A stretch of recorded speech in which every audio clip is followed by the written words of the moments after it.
Hello everyone, welcome to History and Culture. The pitiful old man wears only a thin garment. Worrying that charcoal is cheap, he prays for colder weather. Last night, a foot of snow fell outside the city. At dawn, he drives his charcoal cart, pressing deep tracks in the icy road.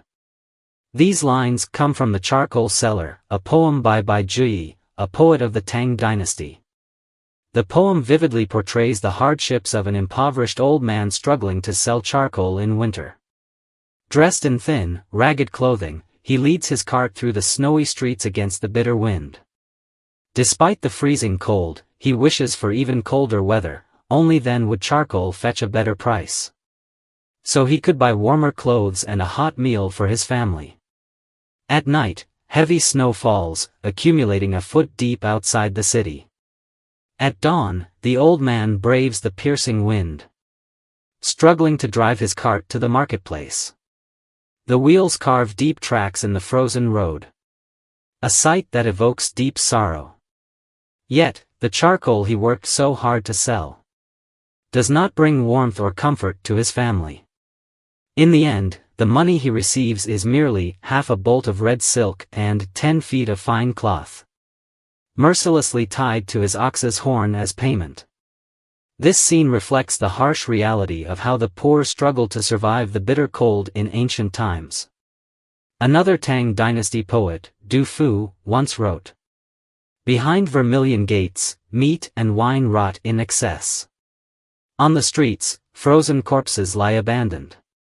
While the wealthy let their feasts go to waste, the poor freeze to death on the streets. With no food, no shelter, and no hope." The disparity between the rich and poor was extreme, and winters were especially cruel to the destitute. At that time, forests remained untouched, the air unpolluted. And without global warming, winters were even colder than they are today. In the harsh winter, many impoverished people froze to death simply because they lacked warm clothing. A tragic yet common occurrence. According to historical records, before the Song dynasty, people in China had not yet begun cultivating cotton. So warm cotton clothing and bedding were non-existent. Without modern heating equipment, how did they survive in winters where temperatures could plummet far below freezing? Historical sources indicate that the simplest way to keep warm was by chopping wood and making fires.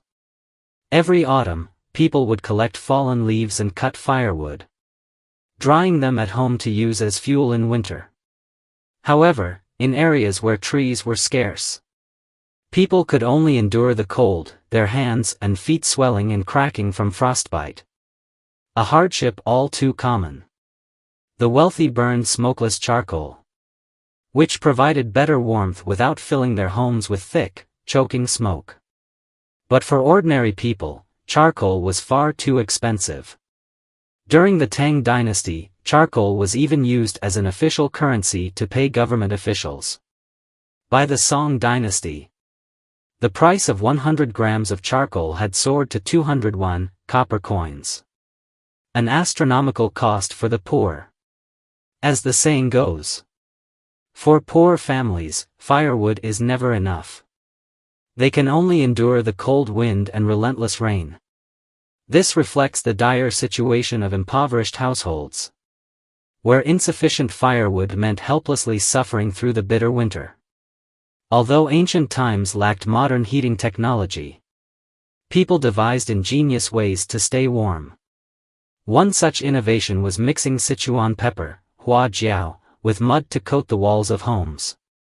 This mixture not only provided insulation but also helped prevent dampness. A remarkable ancient, black technology for heating. Sichuan pepper, known for its warm and pungent properties, was originally a common kitchen spice. Yet, it was unexpectedly discovered to be an effective insulation material. Even more impressively, it repelled insects, making it a dual-purpose solution for both warmth and pest control. Walls coated with Sichuan pepper mud were called jiaofang, pepper chambers, a design that can be traced back to the Western Han dynasty. The imperial Weiyang Palace, where the empress resided, was constructed using this technique. Shi Chong, a wealthy noble of the Jin dynasty, also used Sichuan pepper-coated walls in his luxurious mansion, proving that jiaofang was indeed an effective method of keeping warm. When winter winds howled, the empress only needed to stand near the walls to feel a subtle warmth and inhale the fragrant aroma of Sichuan pepper. Beyond warmth, the Sichuan pepper mud walls were also believed to have health benefits, such as promoting circulation, enhancing beauty, and preventing infections. A truly multifunctional feature. Moreover, Sichuan pepper seeds are hard and abundant, symbolizing fertility and prosperity, which made them highly favored in royal palaces. Ancient records such as the rituals of the Han Palace state the pepper chamber is coated with Sichuan pepper for its warmth. Similarly, the Book of Han explains, the pepper chamber is the empress's residence, its walls coated with Sichuan pepper mud for warmth and fragrance. Song Dynasty scholar Su Tianlin also recorded in Essentials of the Eastern Han, empresses and concubines coated their walls with Sichuan pepper mud, believing it symbolized fertility in many descendants. In ancient China, Sichuan peppercorn was not an ordinary commodity. Only members of the royal family and high-ranking officials could afford to use it. For commoners, this method of heating was too extravagant to even consider. As a result, the term pepper chamber favor later became a symbol of a concubine's status and level of favor in the imperial court. It is worth mentioning that in ancient China, people devised many ingenious heating tools to fend off the cold. Among them, the hand warmer was an essential portable heating device. Compared to modern hand warmers, the ancient versions were far more elaborate in both material and craftsmanship. They were typically made of copper, with the interior filled with burning charcoal or residual warm ashes, which slowly conducted heat through the air between the inner and outer layers. To prevent burns, the hand warmer was wrapped in a layer of cotton cloth, and it was also referred to as a warm stove, red stove, or hand stove. During winter, every noble and official carried one, serving not only as a source of warmth but also as a status symbol. Apart from hand warmers, there was also a larger heating device called the fire basket, also known as warming basket or fire cage. It had an outer shell woven from bamboo strips, with burning charcoal inside. The top featured a mesh cover, usually made of copper or lead wire, which allowed heat to escape while preventing accidental burns. For sleeping, the ancient Chinese also invented a special foot-warming device known as a foot stove, commonly called tang pozi, hot water bottle.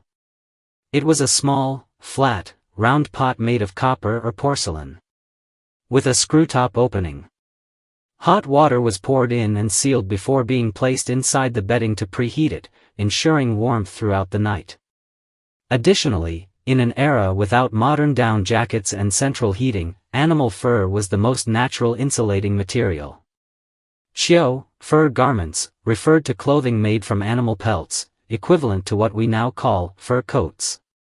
Ancient fur garments came in various types, including fox fur, mink fur, wolf fur, sheepskin, and deerskin.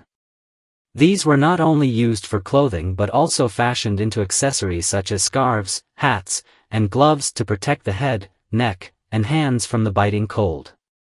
Among all fur types, mink fur was the most prized, considered a luxurious winter necessity by the imperial family and nobility.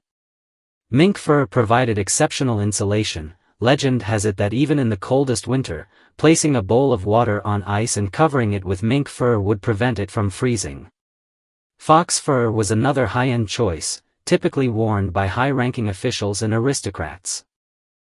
The novel Dream of the Red Chamber frequently mentions fur garments. For instance, the noble young master Jia Baoyu was described as wearing a crimson robe with golden python embroidery and foxfur-trimmed sleeves, layered with a deep blue mink fur coat with tassels. This highlights the luxurious nature of fox and mink fur.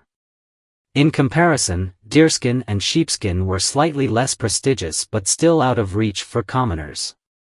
Rabbit fur and ordinary sheepskin were more affordable, yet their insulation was inferior. Even so, they remained beyond the means of most poor families, who struggled to afford even the simplest forms of warmth. According to historical records, since the Qin dynasty, with the widespread use of rectangular bricks, a heating facility called the fire wall began to appear in palace architecture. The fire wall was a hollow wall built indoors, with one end connected to a stove. When the stove was lit, hot air would flow through the internal channels of the wall, warming its entire surface and raising the temperature of the room for heating purposes. Archaeological discoveries have revealed traces of fire walls in the ruins of Qin dynasty palaces, indicating that this technology had already been implemented in royal buildings at that time. The concept of the heated bed, or kang, first emerged during the Song dynasty. Historical texts such as the Song Wen Jian recorded, rooms were surrounded by earthen beds, heated from below, where people lived, ate, and slept, calling it kang for its warmth. The heated bed was actually an extension of the fire wall and originated in the Mongolian region before spreading to central China. The kang was typically built with earth or bricks and consisted of a bed surface, internal channels, an air inlet, and an exhaust outlet. When firewood or straw was burned, the hot air traveled through the bed's internal passages, warming the surface before the smoke was expelled through a chimney. The heated bed was not only for sleeping but also served as a daily living space. People often placed small tables on the kang, where they could eat, chat, and enjoy the warmth. This heating method remains widely used in northern China today, and the saying, wife, children, and a warm kang, symbolizes an ordinary family's yearning for a cozy and content life. Historical records also mention that while wealthy families relied on mink fur for warmth, impoverished people had to endure the winter with a unique type of paper coat. The Rongjai Sanbai recorded, in the bitter cold, one wore a paper coat. When a guest visited, the host still welcomed them with joy. This suggests that during extremely harsh winters, the poor had no choice but to rely on paper coats for warmth. These paper coats were made from chew paper, a type of handmade paper with a rough texture that provided some insulation. Although they were not as luxurious or effective as fur, their affordability made them the preferred winter clothing for the poor and for scholars. While a paper coat could not offer the same level of warmth as fur, for those struggling to survive, simply having a layer of paper to shield themselves from the cold was already a great relief. As historians have noted, modern heating conditions are vastly different from those of the past. Today, we have central heating, air conditioning, hand warmers, and down jackets, ensuring that winter poses no threat of frostbite. Looking back at the ingenious heating methods of ancient times, one cannot help but marvel at the progress of human civilization and technological advancements. At the same time, the resourcefulness and creativity of our ancestors continue to command admiration. This is the History and Culture channel. Liking and subscribing are the greatest help and support to us. Thank you everyone and see you in the next time.